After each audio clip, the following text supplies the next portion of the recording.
함께 보실 말씀은 구약성경 열왕기상 17장입니다. 열왕기상 17장 1절로 7절 말씀입니다. 구약성경 545쪽에 있습니다. 열왕기상 17장 1절로 7절.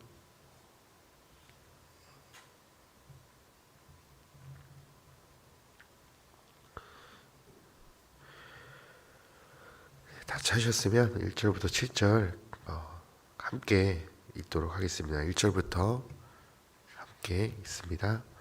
길앗에 우거하는 자 중에 디셉 사람 엘리야가 아합에게 말하되 내가 섬기는 이스라엘의 하나님 여호와께서 살아계심을 두고 맹세하노니 내 말이 없으면 수년 동안 비도 이슬도 있지 아니하리라 하니라. 여호와의 말씀이 엘리야에게 임하여 이르시되 너는 여기서 떠나 동쪽으로 가서 요단 앞 그리시드가에 숨고 그 시냇물을 마시라. 내가 까마귀들에게 거기서 너를 먹이게 하리라. 그가 여호와의 말씀 같이 하여 곧 가서 요단 앞 그리시냇가에 머물매 까마귀들이 아침에도 떡과 고기를 저녁에도 떡과 고기를 가져왔고 그가 시냇물을 마셨으나 땅에 비가 내리지 아니하므로 얼마 후에 그 시내가 마르니라. 아멘. 여호와 하나님께서 보시기에 악을 행하는 왕들이 이제 북이스라엘에 계속 일어나게 됩니다. 그래서 북이스라엘에 대한 하나님의 심판은 점점 더 가까이 오고 있었습니다. 이제 분열 왕국 이래 60년이 채 안 되어서 북이스라엘은 이제 시므리와 오므리를 통해서 각각 왕조가 바뀝니다. 이제 여로보암으로 시작한 이 북이스라엘은 이제 계속해서 대에 걸쳐서 하나님 앞에 범죄를 이르게 되고, 특별히 이제 오늘 이제 16장부터 나오는 16장 중반부부터 나오는 이 아합 왕은 그 전에 어떤 왕들보다도 더 악을 행했습니다. 성도님들께서 너무나 잘 아시는 것처럼 아합 왕은 옛발의 딸이었던 이세벨을 자기 아내로 맞이하면서 발과 아세라를 섬기는 그런 이방 여인을 만나서 이제 더욱더 북이스라엘의 우상 숭배가 만연하게 됩니다. 신전에 이제 바알과 아세라 상을 세워놓고 대놓고 이제 섬기게 되어집니다. 이로써 우상 숭배가 북이스라엘 전역에 퍼졌고 하나님의 노를 더욱더 부추기고 있었습니다. 이렇게 어두운 시대에 다윗 왕조에게 약속하신 하나님의 등불은 여전히 꺼지지 않았습니다. 하나님의 말씀이 사라져 버린 시대에 등불과 같은 선지자를 하나님은 준비시키십니다. 그 사람이 오늘 본문부터 등장하는 바로 엘리야 선지자입니다. 선지자 엘리야를 통해서 하나님은 심판과 재앙을 선언하십니다.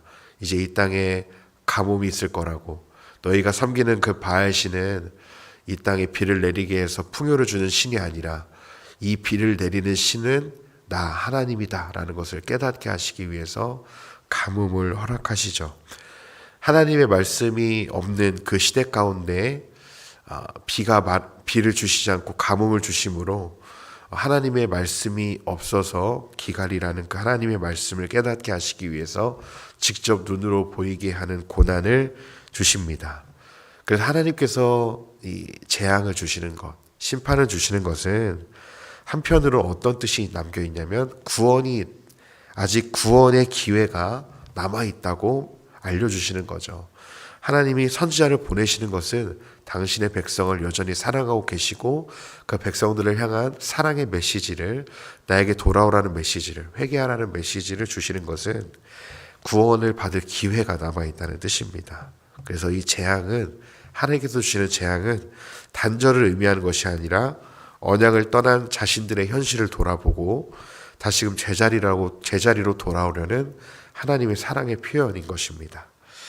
그래서 오늘 말씀 1절부터 7절 단락을 짧게 보시면요, 1절에서는 이제 엘리야를 통해 아합 왕에게 가뭄을 예고하시고, 그리고 2절부터 6절에서는 엘리야를 하나님께서 가뭄을 주시고 엘리야를 보호하고 엘리야에게 떡과 물고기와 물을 주시면서 공급하시는 하나님이 나왔고요.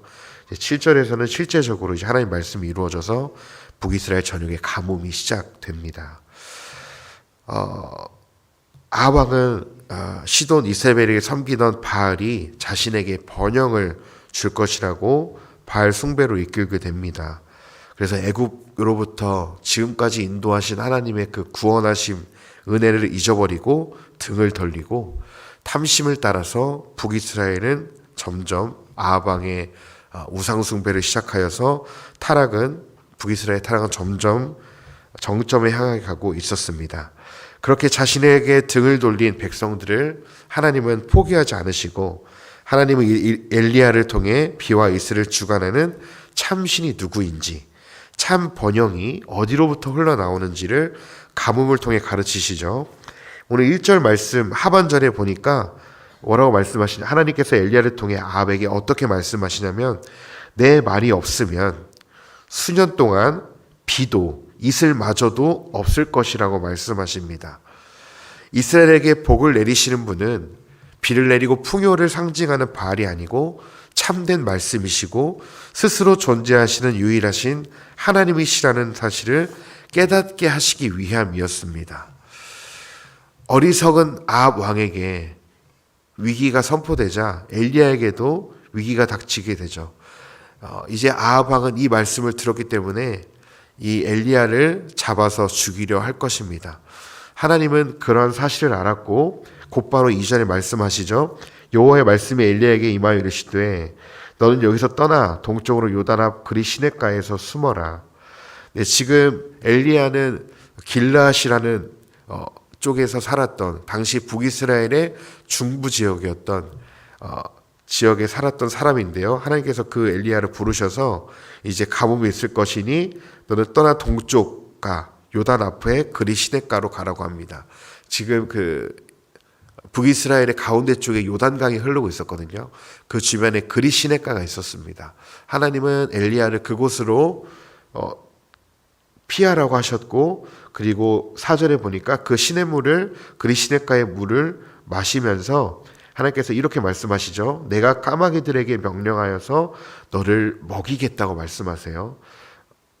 그러니까 하나님께서 까마귀를 통해서 아무것도 지금 없는 엘리야에게 먹이시고, 그리고 이제 곧 가뭄 때문에 마를 것이니 그리 시냇가에서 마실 거라고 말씀하십니다. 그리고 엘리야는 그렇게 말씀에 순종하여서 그리 시냇가로 향하게 되죠.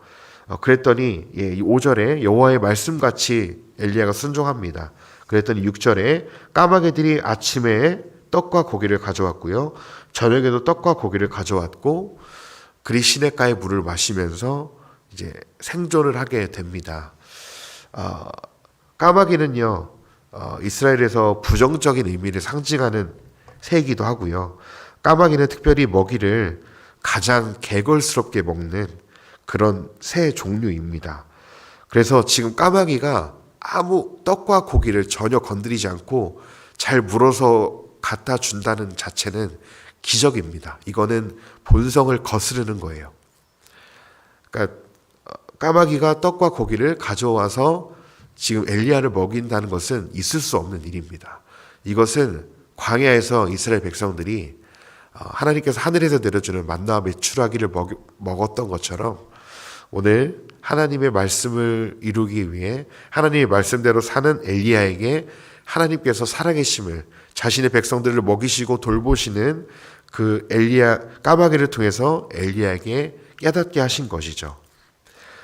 하나님의 말씀대로 순종하는 자에게는 떡과 고기와 물을 배불리시지만 7절에 이제 하나님의 말씀을 떠나서 하나님을 등져버린 아합 왕과 그 백성들에게는 어떻게 되느냐? 비가 내리지 아니하므로 얼마 후에 그 시내가 마르게 됩니다. 결국에는 하나님의 말씀이 이루어지게 되고요. 오늘 엘리야는 하나님의 말씀대로 순종함으로 이제 하나님께서 주시는 것들을 누리게 되어지죠. 자신의 백성, 자신에게 말씀에 순종하고 하나님의 말씀에 있는 대로 가감없이 선포하는 백성들에게 하나님께서 먹이시고 입히시는 것을 볼 수 있습니다. 오늘 아합과 이 엘리야의 대조되는 모습. 아합은 모든 것을 하나님으로부터 얻은 부귀와 영화를 얻은 왕이었지만 그 하나님을 잊어버리고 바알 신을 섬기면서 풍요의 신 비를 내려서 이 땅에 열매를 공급하는 유일한 신을 바알로 여겼고, 아합은 바알을 잘 섬기면 이 북이스라엘이 번성할 것이라고 여겼습니다.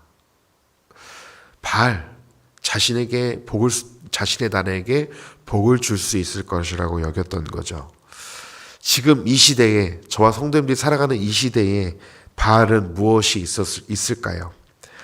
지금 시대에 많은 바알들이 있겠지만 가장 큰 바알은 아마도 돈일 것 같습니다. 주식을 투자해서, 공부해서 투자를 잘하면, 코인을 통해서, 부동산을 통해서 돈을 더 많이 가지면 미래가 보장될 것이라고 여기며 이 세상은 살아가고 있습니다. 돈이 하나님이 되어버린 이 시대를 살아가고 있죠. 오늘 말씀을 통해 엘리야를 보기도 하지만 동시에 내 안에 아합과 같은 마음이 없는지 돌아보기를 원합니다. 말로는 하나님을 의지한다고, 주님 한 분만으로 만족한다고 고백은 하지만 실상 나의 삶은 하나님과 상관없이 돈만 쫓아가는 삶은 아닌지를 생각해 보게 됩니다. 기억해야 할 것은요, 이 땅의 풍요와 평안은 돈이 아니라 바로 하나님이시라는 사실입니다. 하나님만이 우리를 만족하게 하시고 세상이 줄 수 없는 평안을 주시는 분이십니다. 특별히 오늘 엘리야가 하나님의 말씀에 순종하여서 나아갔더니 먹이시고 입히셨던 그 하나님께서 동일하게 오늘 우리의 삶 가운데도 하나님께서 우리를 먹이시고 입히시는, 당신의 백성들을, 당신의 뜻대로 살아내는 그 백성들을 하나님께서 버려두지 않으시고 우리를 먹이시고 입히시는 하나님이신 걸 저는 신뢰합니다. 지금까지 하나님께서 우리를 먹이시고 입히셨다면, 하나님께서 까마귀를 통해서라도 엘리야를 먹이시는 그런 분이시라면 하나님이 여전히 우리의 삶도 그렇게 지키시고 먹이시고 입히실 것을 믿습니다. 우리가 주의 말씀 따라 주를 위해 살면 우리를 먹이시고 입히실 것입니다. 이 땅에서 사는 목적이 단순히 돈을 많이 벌고 그 돈으로 더 넓고 좋은 집, 좋은 차를 타는 게 목적이라면 우리도 어쩌면 아합과 다를 바 없는 인생일 것 같습니다. 우리는 아합 왕이 아니라 우리는 예수님을 닮아서 우리의 삶을 통해 누군가를 섬기고 누군가를 살려내는 삶이 되길 소망하고요. 돈을 벌어도 정직하게 땀을 흘려 대가를 받는 진실한 그리스도인이 되길 소망합니다. 오늘 말씀을 기억해 주십시오. 1절에 내 말이 없으면 수년 동안 비도 이슬도 있지 아니하리라.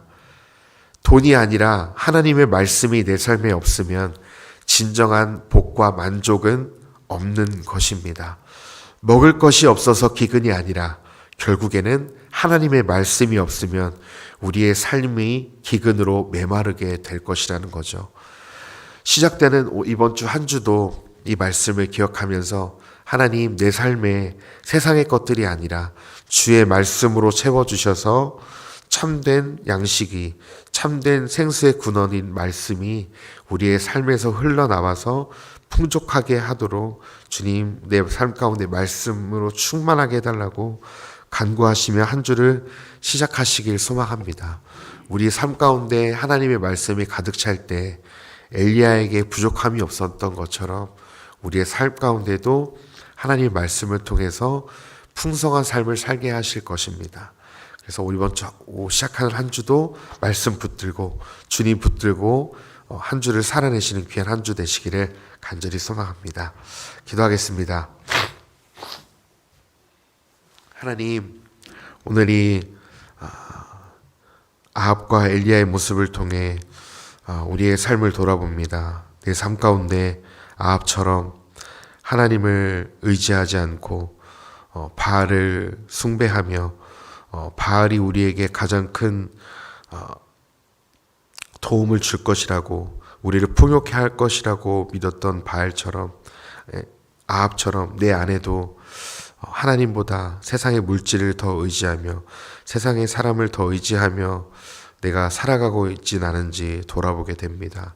주님 바라기는 우리의 믿음이 말로만 끝나는 그런 믿음이 아니라 삶에서 정말 하나님을 붙드는 신앙 되게 하여 주시고 주의 말씀 따라 순종하며 살아갈 수 있도록 우리를 성령으로 충만하게 하여 주시옵소서. 그래서 우리의 삶 가운데 참된 복의 근원이신 하나님을 잊지 않게 해주시고 주의 말씀 따라 순종하여 우리가 엘리야처럼 우리를 돌보시고 먹이시고 입히시는 그 하나님의 손길을 경험하는 귀한 하루 될 수 있도록 하나님 우리에게 말씀으로 충만하게 하여 주시옵소서. 감사드리고 예수님의 이름으로 기도했습니다. 아멘.